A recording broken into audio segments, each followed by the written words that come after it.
Oi, tudo bem? Como que vocês estão? Hoje nós vamos ver uma matéria nova, né? Função afim e função quadrática. Vamos começar, na realidade, a falar um pouco, porque esse conteúdo ele é muito extenso. Então, hoje nós vamos começar, tá bom? Vamos lá? A noção de função. Essa matéria que eu estou explicando para vocês, vocês encontram na página 248 do livro de vocês de matemática, tá bom? Então, primeiro exemplo. Uma peteca custa R$ 30. Se representarmos por X a quantidade de petecas iguais a essa que Rui, o professor de educação física, quer comprar, e por Y o preço em reais que ele vai pagar, podemos organizar uma tabela. Então, vamos ver como que nós vamos organizar isso. Primeiro, de um lado da tabela, nós vamos colocar a quantidade de petecas, que nós vamos chamar de X. Do outro lado, nós vamos colocar o preço a pagar, que nós vamos chamar de Y, tá? Bom, então vamos pensar o seguinte: se eu comprar uma peteca, eu vou pagar 1 vezes 30, então vou pagar R$ 30. Se eu comprar duas petecas, então eu vou pagar 2 vezes 30, que será 60. Se eu comprar 3, então eu vou fazer 3 vezes 30, será 90. E isso é uma função, é quando você tem uma variável em função da outra, né? Então, para você achar o valor de y, depende do valor de x, do valor assumido por x, tá? E esse cálculo aqui, você pode fazer infinitos cálculos, tá? Porque quando você mudar o valor, né, quando você mudar a quantidade de objetos comprados, o preço também vai mudar. E esse preço varia em função da quantidade de objetos comprados. Bom, mas isso, para ser uma função, a gente tem que escrever a lei de formação desse problema. Que nesse caso, a lei de formação dessa função é y, que é igual a 30 vezes o x, ou seja, 30 vezes a quantidade de petecas que vão ser adquiridas.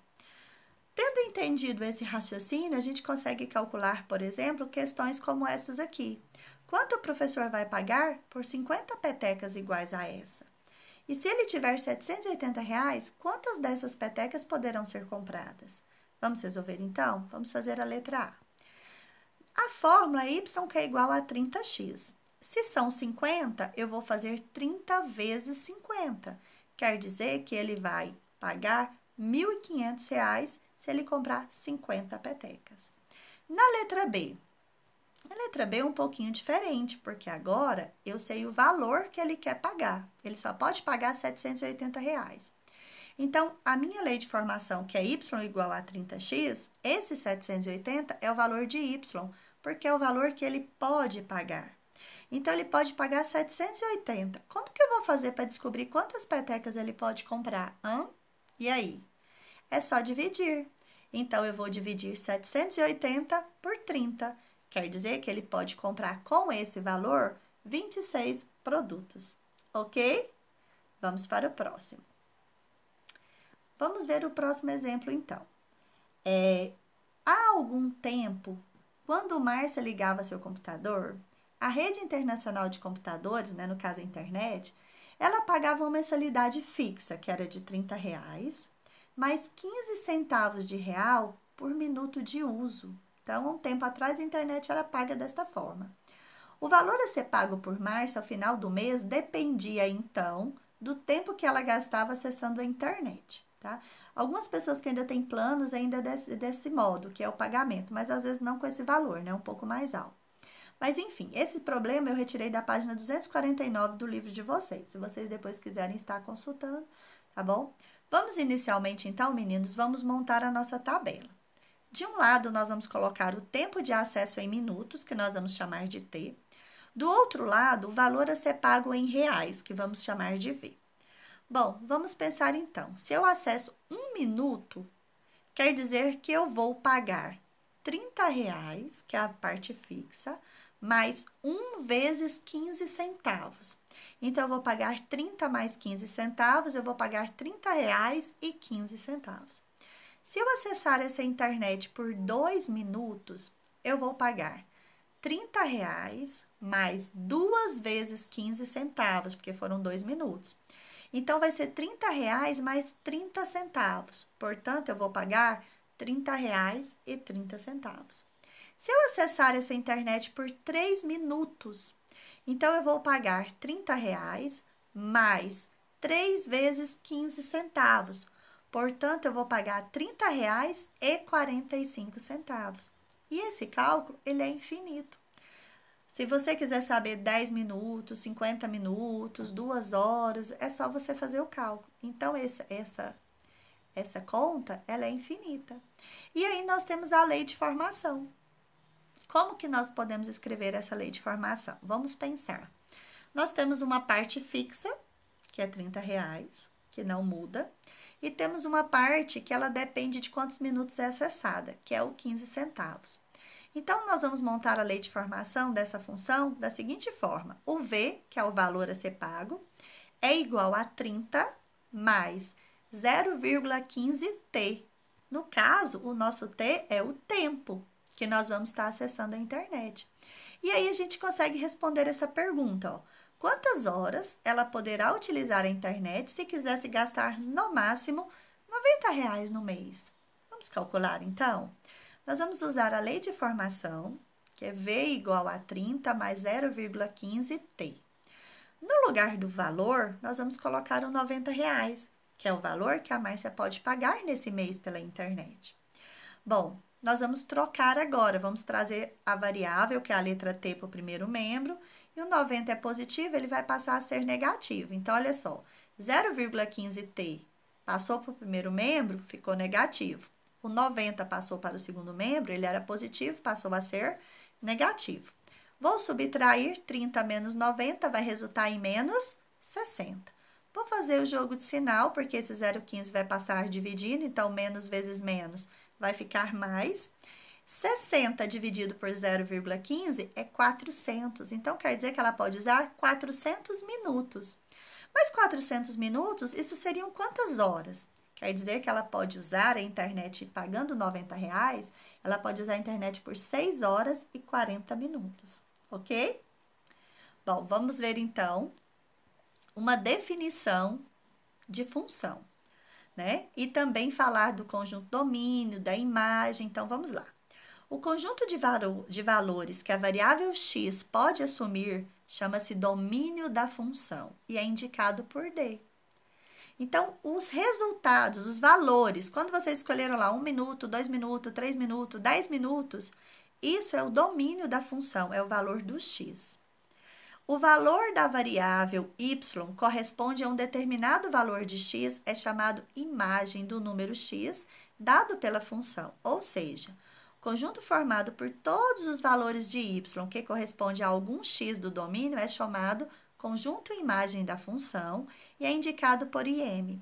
Então, assim, ó, o número que você coloca para achar a resposta, digamos assim, o número que você usa é o domínio e a resposta é a imagem, é o conjunto imagem, ok?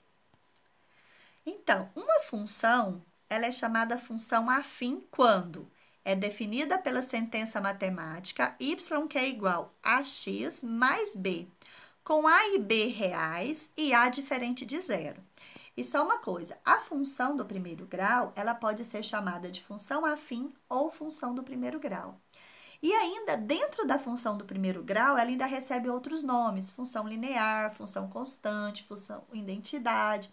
E aí, com o passar das aulas, a gente vai vendo todas essas funções, tá? Mas é só para vocês saberem que elas recebem nomes específicos.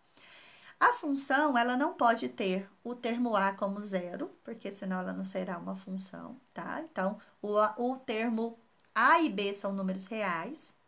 E aí, eu coloquei 3 exemplos para vocês. O primeiro, y é igual a 2x mais 20, onde o a vale 2 e o b vale 20. O segundo exemplo, y que é igual a 3x, o nosso a vale 3, o b vale 0. Y é igual a menos x, então o a vale menos 1 e o b vale 0.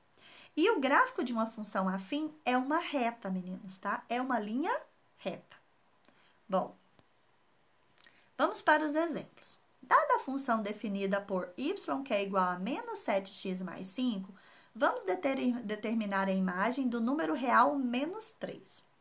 O que nós vamos fazer aqui? Calcular a imagem. Então, eu dei o valor, que é o domínio, no caso é o menos 3, e agora a gente vai achar o conjunto imagem. Para isso, nós vamos fazer uma substituição. Onde tem o número x, nós vamos tirar o x e vamos colocar o número menos 3. Vamos fazer? Então, olha só. Y é igual a menos 7x mais 5. No lugar do x, eu coloquei o número menos 3. Coloquei dentro do parênteses, para indicar que eu estou fazendo a substituição e também para não esquecer de fazer o jogo de sinal. Então, menos vezes menos, mais 21. Repetiu 5. 21 mais 5, 26. Então, a imagem que nós estávamos procurando é o número 26, certinho? Outro exemplo. Dada a função f de x, que é igual a 3x mais 7, sendo a função definida no conjunto dos números reais para o conjunto dos números reais. Calcule. Então, na letra A, pediu f0. Então, o que nós vamos fazer? No lugar do x, nós vamos colocar o 0. 3 vezes 0, 0. 0 mais 7, 7. Na letra B, pediu F5. Então, no lugar do x, nós vamos colocar o número 5 dessa vez. Então, vai ficar 3 vezes 5 mais 7. 3 vezes 5, 15. Mais 7, 22. Ok? Viram como é simples, meninos, né? São cálculos simples que vocês já conseguem fazer perfeitamente. Vamos prosseguindo aqui. Vamos traçar no plano cartesiano o gráfico da função y, que é igual a 2 vezes o x. Então, nós vamos colocar na primeira parte da tabela o x, na segunda parte a função que é y igual a 2x e na terceira parte o par ordenado. Nem sempre o exercício vai trazer a tabela, quem vai ter que construir é vocês, tá bom? Então, nós vamos colocar nessa tabela os números menos 2, menos 1, 0, 1 e 2. Se o exercício pedir, você usa os números que o exercício pediu. Se não pediu, você pode usar esses aqui. Então, eu vou substituir agora um cálculo de cada vez. Então, eu vou colocar y, que é igual a 2 vezes, no lugar do x, eu vou colocar o menos 2. Então, 2 vezes menos 2, menos 4. Quer dizer que o par ordenado é menos 2 e menos 4. Na segunda linha, nós vamos fazer y é igual a 2 vezes menos 1. Notem que dentro do parênteses é o valor que a gente está substituindo. Então, menos 1 vezes 2, menos 2. O par ordenado, menos 1 e menos 2. Na próxima linha, nós temos 2 vezes 0, que vai ser igual a 0. Então, o par, 0 e 0. Na próxima linha, nós temos 2 vezes 1. 2 vezes 1, 2. Então, o par será 1 e 2. Na próxima linha, 2 vezes 2, que é igual a 4. Par, 2 e 4. Tendo encontrado os pares ordenados, nós vamos fazer o gráfico no plano cartesiano. Então, vocês podem usar papel quadriculado quando vocês forem responder os exercícios, tá? Usem régua para ficar tudo bem correto os gráficos de vocês. Vou localizar o primeiro par, que é menos 2 do x e menos 4 do y. Então, localizei o primeiro ponto, menos 2 e menos 4. Vou localizar também menos 1 e menos 2. Encontrei o segundo ponto, que é o par ordenado menos 1 e menos 2. Vou localizar o próximo, que o par ordenado é 0,0. Vou localizar o próximo, que o x é 1, o y é 2, então é o par ordenado 1 e 2. E vou localizar o próximo, que é 2 e 4, e o par ordenado, portanto, é menos 2, aliás, é 2 e 4. Tendo localizado todos os pares ordenados, nós vamos traçar a reta. Então, observe, o gráfico de uma função afim de uma função do primeiro grau é uma linha reta. Se não ficar reta, porque você localizou os pontos errados ou você fez o cálculo errado na sua tabela, você vai precisar rever, ok? Bom, e nós temos a função do segundo grau ou função quadrática, que está na página 260 do livro de vocês. Então, função quadrática é toda a função definida pela sentença matemática y, que é igual a x ao quadrado mais bx mais c, com a, b e c sendo números reais e a diferente de zero. Então, eu trouxe aqui 3 exemplos para vocês. Y, que é igual a 3x ao quadrado mais 2x mais 7, onde o a é b, onde o a é 3, o coeficiente b é 2 e o coeficiente c é 7. O segundo exemplo, que é f de x igual a x ao quadrado menos 3x, onde o a vale 1, o b menos 3 e o c é 0.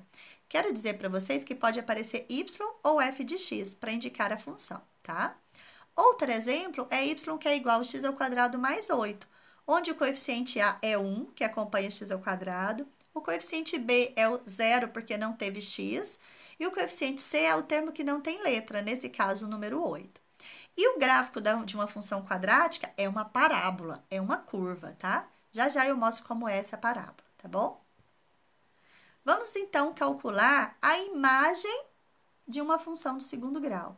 Então, foi fornecido para vocês, ó, dada a função definida por y é igual a 3x² menos 4x mais 1, vamos determinar a imagem do número real 7. Então, nós vamos substituir, no lugar do x, nós vamos tirar o x e vamos colocar o número 7. Notem que eu deixei dentro do parênteses para vocês verem que eu tirei o x e coloquei o 7. Daí, eu vou resolver. 7 ao quadrado é 7 vezes 7, então vai ficar 3 vezes 49. 4 vezes 7 é 28, então menos 28, e eu vou repetir o 1.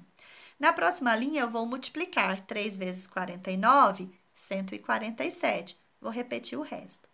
Na próxima linha, eu vou fazer menos 28 mais 1, eu vou subtrair.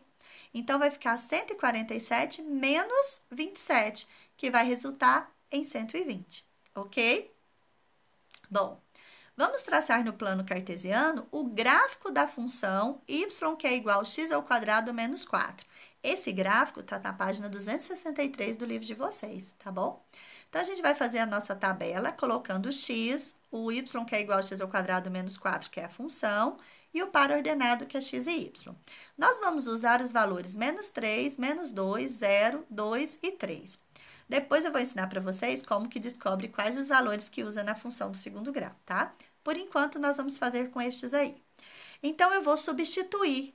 Onde tinha x, eu vou colocar menos 3. Então, menos 3 ao quadrado, menos 4. 3 ao quadrado, 9. 9 menos 4, 5. O par ordenado, menos 3 e 5. Na próxima linha, eu vou usar o número menos 2. Então, menos 2 ao quadrado, 4. 4 positivo, porque o expoente 2 é par. 4 menos 4, 0. Então, fica o par menos 2 e 0. Na próxima linha, eu vou usar o 0. 0 ao quadrado é 0. 0 menos 4, menos 4. Então, ficou o par ordenado 0 e menos 4. Na próxima linha, eu vou usar o número 2. Então, 2 ao quadrado menos 4. 2 ao quadrado é 4. 4 menos 4, 0. Então, fica o par ordenado 2 e 0. Na próxima linha, eu vou usar o número 3. Então, vai ficar 3 ao quadrado menos 4. 3 ao quadrado, 9. 9 menos 4, 5. Par ordenado, 3 e 5. Ótimo. Agora, eu vou localizar esses pontos no meu plano, tá? Então, eu vou localizar menos 3 do x e 5 do y. Primeiro ponto. Vou localizar também menos 2 do x e 0 do y. Ficou em cima do eixo x. Vou localizar 0 do x e menos 4 do y. Ficou em cima do eixo y, porque o x era 0. Vou localizar o próximo par, que é 2 e 0. 2 do x, 0 do y. Novamente, vai ficar em cima do eixo. E vou localizar o par 3 e 5. O pontinho, então, 3 de par ordenado 3 e 5. Bom, tendo localizado os pontos, nós agora vamos traçar o gráfico. Então, olha o que é uma parábola que eu falei para vocês. Parábola é uma curva, tá? Então, esse é o gráfico da função quadrática. Então, a função de segundo grau ou função quadrática é a mesma coisa, tá? São só nomes diferentes, mas que significam o mesmo cálculo. Então, essa curva é uma parábola. E ela pode aparecer com essa concavidade voltada para cima, que é a abertura, ou ela pode aparecer com a concavidade voltada para baixo. Na próxima aula eu vou estar mostrando sobre isso para vocês, tá bom? Bom, por hoje eu quero agradecer a atenção. Peço que vocês assistam o vídeo quantas vezes for necessário e se tiver alguma dúvida pode me procurar, tá bom? No mais, um abraço, fiquem com Deus.